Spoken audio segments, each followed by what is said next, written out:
भारतीय विदेश मंत्रालय ने कहा कि हमने निज्जर के बारे में कनाडाई सरकार को बताया था। इसके बावजूद भी कनाडाई सरकार ने खालिस्तानी आतंकी हरदीप सिंह निज्जर के खिलाफ कोई कार्रवाई नहीं की। विदेश मंत्रालय की तरफ से प्रवक्ता अरिदमन बागची सामने आए। कनाडा पाकिस्तान की शय पर यह सब कर रहा है। कनाडा में हाई कमिश्नर और कॉन्सुलेट्स हैं, उनको किस तरह के सिक्योरिटी थ्रेट्स वो फेस कर रहे हैं उसको आप जानते हैं।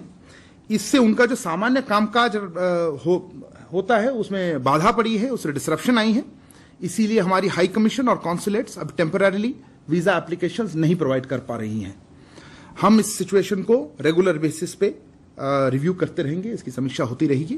पर अभी के लिए ये सिक्योरिटी सिचुएशन जो कनाडा में और कैनेडियन गवर्नमेंट की इनएक्शन से रहा है, उसके लिए हम इसको अस्थायी रूप में हम इसको वीजा आवेदन का जो प्रोसेस है उसमें बाधा पड़ रही है और इसीलिए हमने उसको अभी उसको स्टॉप कर रखा है। Degree of prejudice they have made the allegations, they have taken action on them.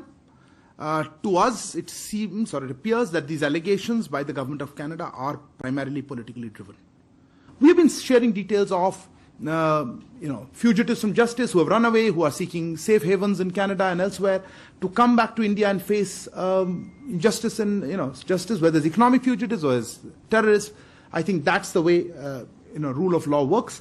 पता नहीं आप क्या पूछना चाहते थे, बट वही हमने उनसे भी यही कहा है कि देखिए हमारा जो पोजीशन है कि इसमें टेररिज्म का मुद्दा है, इसमें सिक्योरिटी का मुद्दा है, वहां पे जो एक्शंस ले रहे हैं हमारे डिप्लोमेट्स के अगेंस्ट या किसी और के अगेंस्ट, किस तरह से terrorism and not just terrorism but also the fact that it is being funded and supported and we know this for some time from our western neighbour Pakistan, but the issue of safe havens and places to operate is being provided abroad, including in Canada, and that we would expect that is the main focus. The question is, do we have the